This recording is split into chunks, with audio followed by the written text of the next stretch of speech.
Welcome to the Viewless Wings Poetry Podcast, where we celebrate the craft of poetry. Each week, we feature interviews with incredible poets and artists, including Olivia Gatwood and A.E. Stallings, and original poetry read by the authors. I'm your host, James Moorhead, Poet Laureate of Dublin, California, and author of Canvas and Portraits of Red and Gray. Brittany Smail is a copy editor and writer who helps major book publishers, corporate clients, and indie authors polish a wide range of writing, from full-length book manuscripts and poetry chapbooks to ad copy and client presentations. She holds an MFA in Poetry and Literature Translation from San Francisco State University and a professional certificate in editing from UC Berkeley Extension. Brittany, welcome to the Viewless Wings Poetry Podcast. Thank you. What are your earliest memories of writing being fun and not homework? Oh, my earliest memory of writing was, I think it was second grade, and we were assigned, we had to create a book. So we were actually doing the physical book. We wrapped it in fabric and got the pages all. And I remember my dad helping me. He got really excited about it. So we wrote it together.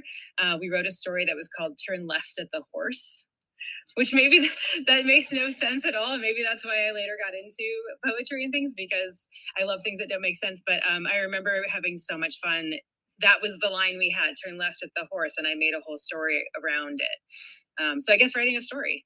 You know what? I still have the book that I made myself with the fabric cover. It was some science fiction thing of aliens invading, and I was really into reading science fiction from that point on. But yes, that was very impactful, physically creating a book. So I hear you. Yeah. So how did you discover not just writing, but editing other people's work? Well, I think they kind of go hand in hand. If you're somebody who is interested in writing, when you're reading other things, you're reading, at least for me, I'm reading very closely because I'm looking at the mechanics. I'm trying to understand how meaning is being made. I think I always just kind of did that naturally. So when something trips me up, or when I think something could be reworded, that's just naturally something that catches my attention. And then as far as, in school, maybe you help a friend with something that they're writing. So there's some informal things there. And then probably more when I got into like grad school and doing poetry workshops and those kinds of things, then you're actively helping somebody improve, what they want to improve, helping them fix the problems that they think they're having. And so I guess that would be, it was more formal once I got to grad school. Now, there are a lot of disciplines in the publishing industry. So let's break down two of them. Describe the distinction between an editor and a copy editor. I love doing this because when I tell people I'm a copy editor, they usually don't know what that means. So it's fun to explain. So an editor is somebody that an author is generally working with earlier in the stages of creating a finished manuscript. And that changes for every project and for every author and how they like to work. But the editor is sort of there along the way as the thing is getting written and put together. And then a copy editor comes in when you have what is basically a finished manuscript. I mean, no manuscript is ever really finished, and a lot of authors were going to be making changes right up until the end. But the copy editor comes in and what's going to be the printed book and looks at that manuscript and goes through and really cleans everything up. You're kind of the one who comes in and really starts to polish things, and especially because you are fresh eyes on it. And then it goes through other things. Once the copy editor has had their way with it, it still goes often with a major published book goes through a proofreader as well. So there are other eyes that get on there, but the copy editor is the first one. Cool. Yeah. Well, I've benefited directly from your skills as a copy editor for several projects and have been amazed by both the precision of your work, how you ensure letter perfect manuscripts. And I think that was basically the ask when I first approached you. And the subtle feedback that you provide as well and choices that could be made. So break down for me how you approach a project as a copy editor. Okay. And it does change from project to project, but across the board, what you're doing is you're reading the whole manuscript. And actually what will happen is I'll get maybe like a quarter of the way through a manuscript before I'm like really understand the author's voice and style, and that comes into play with how I then continue to edit the rest of the manuscript. But basically, you're looking for um, anything you can do to help the language be the best that it can be. You're trying to make the writer the best writer they can be, which is why the particular writer style is important. But you're looking, I mean, for the basics, you're looking for actual grammatical errors, maybe like a subject verb agreement problem, those kinds of things. You're looking for typos, which, lots of things slip through spell check. And as you know, too, you're looking for things like homophones and that kind of thing, or different spellings. Some people, are used to a British spelling versus English spelling. So those kinds of things you're trying to bring in line for whatever is the right style for that publisher and that book. What else? You're looking for like wordy language. Writers come from all different backgrounds, and a lot of writers tend to write like they speak if they're not like a professionally trained writer. So you're looking to help them clean up things that would be fine in speech but maybe not so good in a formal book, so that kind of thing. So I approach the whole thing by really just doing a spell check first, and then kind of wrapping my head around the author's voice, and then just working all the way through the manuscript. Most manuscripts I go through twice, if I have time, but go through the whole manuscript and just trying to bring everything. You also want the whole manuscript to be coherent so that the style across the board, kind of fits from beginning to end. Cool. Is it? Yeah. Yeah, so building on that, so as I read my manuscripts over and over, I find it harder to catch small mistakes the more times I've read it. I think it's just, the brain naturally fills in the blanks or papers over things. It's just to be efficient. So, Yeah. one advantage you have, which you mentioned, is seeing things with fresh eyes, but I know it's much more than that. So what are some of the key skills and strategies you learned in university that you apply on projects? Okay. Well, some of it is, it's like any other skill. You've just been trained to look for particular things. So at this point, I stop every time I see an apostrophe and read the word out loud.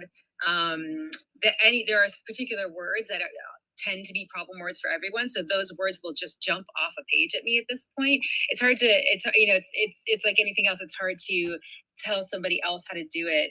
It's just something you gain over Mm. time by paying attention to particular things over and over. I will say it's funny.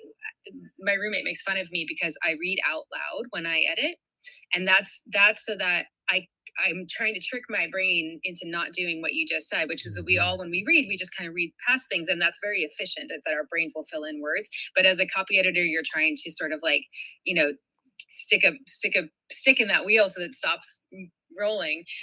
So I read out loud so that I have to hear the words, and it slows me down. I also will use my computer cursor. Like I explain it to people, like, in kids videos, you have a caption at the bottom, and kids follow along with a little bouncy ball so they can like sing a song. I use my cursor that way, so I have to land on each word so that I can't skip a word. Oh, So interesting. I knew there had to be these things that yeah, that fight against our brain's natural desire to do everything super efficiently. yeah, So, what yeah. role do formal resources like the Chicago Manual Style play in your work? Huge. The Chicago Manual Style is my Bible. Absolutely. But and there are different style guides that different industries use. Publishing tends to use Chicago Manual Style. I I am on their website. I have a browser open with that website all the time. And actually, I know we have talked with your manuscripts about whether or not to hyphenate certain compound words. That is a thing I've heard copy editors say. Some people have joked about getting the Chicago Manual Style hyphenation guide, which is like a chart that they have, tattooed on their bodies, because we look at it so much. But yeah, so huge, because no copy editor, any copy editor who tells you they know everything or they're an expert is a bad copy editor. I think to be a good copy editor, you have to be humble and understand that. I mean, I look up things all the time to make sure that I understand the corrections I'm making, that I'm not just making them because it feels right or sounds right to me, that I actually know the rule that I'm applying. So that's where the Chicago Manual Style it has all those rules. Yeah, I think actually expertise is not having everything memorized. Right. It's knowing where to look and that you need to look. And That's then you what need to expertise that's is. the key, that you need to look, that you can't Yes. rely on your own, assumptions. Exactly. So I've got so many questions about copy. I find it so interesting. It's funny when we set this up, you're like, "Oh, people think, copy editing's boring." No way, copy editing is so fascinating as a writer. So is your job as a copy editor Yeah. easier or harder depending on whether or not you are enjoying the manuscript you're reading, and you don't have to name names, but just well, how Oh, does that play a role or at all, or is it has plays y- no role? no, it probably doesn't play as much of a role as you think. I think because the way that I enjoy a manuscript as a copy editor is different than the way I enjoy it as a reader. Mm. So there might be a book that I really enjoy reading, um, that you know that I should put it another way. There might be a book that I wouldn't enjoy reading very much as just a reader, but as a copy editor, it becomes interesting to me because of the kinds of problems it's presenting to me, and that those are interesting and engaging. And so then I'm enjoying my work even if it's something I wouldn't read. So it's helpful when I like the author's style or author's voice because that's just a pleasure. But I find that if you can really learn an author's voice, you end up enjoying everything because you Mm. you enjoy helping the author sound as much like themselves as they can. Very cool. Well, this Yeah, happens to me, when I watch a movie that has anything to do with my day job. My older daughter, who's a lawyer, the same thing when there's legal stuff that you're getting wrong, or a teacher when sees the teacher being represented, it's yeah, just distracting. So when you're reading for pleasure, do yeah. you pick up on the quality of editing, or conversely, are you distracted by poor editing? Yes, but I was that way before I was a copy editor. So, so I would always. That's why I think that there's little clues you get in life that like maybe I should be doing something with this skill. I tend to be reading much more closely than most of the people I know because I'm. So maybe this is something I should monetize. So, but yeah, and what I try actually now to do when I'm reading for pleasure is turn that off a little bit because, like you said, once you really trained to look for something, it can become distracting in your regular life. And so I'm actually pretty good at turning off the editor in my head when I'm reading for pleasure. Yeah, well, I know that, and this is a plug from me to you for everyone out there. If you're Yeah. publishing a manuscript, for goodness sakes, hire a copy editor to make sure it's letter perfect, because I do find when I'm reading, if I were ever to find a typo in the New Yorker, I would frame it because it's next to Yeah. impossible. They have very, very good copy editors. Very Yeah. rigorous, but it's distracting, and I've noticed as Yeah. things have gone online that news articles are much sloppier now than they were when they were physically printed on paper, and I don't know if you've noticed that too, and it's distracting. It's distracting. Yeah. And I actually ordered a book a few years ago that was self published because this is the thing for self publishers too. Self published, lots of good ideas. It was a book about travel writing. And I was curious, but it had so many mistakes in it. I mean, really, really obvious typos and mistakes that it just brings down your opinion of the author or the publisher or whatever right away. So like any good advice that was in that book became kind of tainted by the poor editing. Yeah. Absolutely, yeah, if you weren't prepared to invest the time to make it letter perfect, direct Yeah. and then Yeah. it says something about how much you cared about what you created. Totally agree. Yep. So, as you know, I write poetry, you do as well. So how does your approach change depending on the form of the manuscript? Okay, so it is quite different with poetry. It's really, really enjoyable. The difference being when I'm doing prose, I there are rules that are really easy to apply. It's really easy to fix things when you know that it's just the author just didn't know where a comma was supposed to go or didn't was writing too quickly and made something too conversational. And we need to kind of formalize it. With poems, poets are making very specific choices about everything that's on that page. I mean, that's part of poetry is some of those little elements that are just helpful in prose become really important in poetry. So like with your manuscript, instead of just applying rules, I would ask you, is this comma here for a reason? Or did you want to hyphenate this or not? Because I don't want to make any assumptions about what's there intentionally or not. So it's much more interactive that way. Yeah, no, it's Yeah. interesting. It's like I have this poetry coach I'm working with, who I've also interviewed for the podcast, Ryan McCree. Check it out. He's made a point that because of enjambment, Yeah.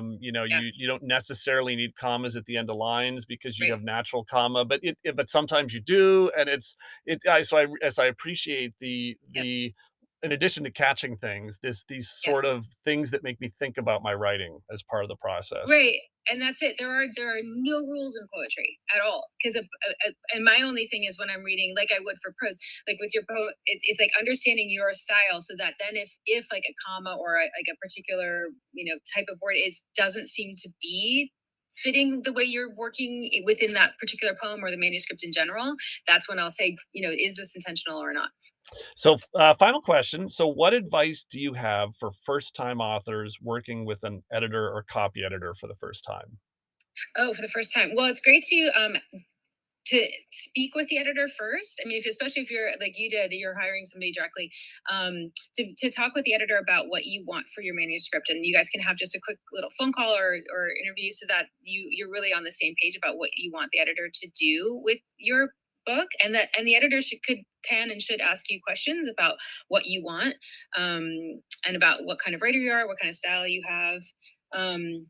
But really, I mean, just making sure that they have some experience, that they've been well trained, is good. And also, I would say, don't feel like the editor's corrections or edits are the final word either. I mean, you are the author of your book. The editor is there to help you make it the best it can be, but you finally are the one who makes the decisions about what goes out into the world. Cool. Well, Brittany, it's been wonderful talking to you. For those listening, show notes will have all the links, all the things. There'll also be a version of this interview on viewlesswings.com. Check it out. And I want to thank you for sharing your story and bringing to light what a copy editor is to the Sure. Viewless Wings Poetry Podcast. Yeah, you're welcome. Thanks for having me. To close out this week's episode of the Viewless Wings Poetry Podcast, I'm going to read a poem I wrote as a thank you to Brittany. Ode to my copy editor. Chicago's book of style keeps you true. When semicolons fit, you'll point them out. Each comma placed gets certified by you. If hyphens are amiss, there'll be no doubt. But more than punctuation, you'll detect with your keen eye and passion for detail. When palette should be palette, you'll correct. Those pesky homonyms swap without fail. And when you've copy edited my book, you'll wrap the project with a free critique. Go back and give these two a second look. And sure enough, those poems incomplete. To thank you for your awesome expertise, I wrote this after the contract was paid, but worried this slight ode may not appease. For who corrects mistakes I've likely made?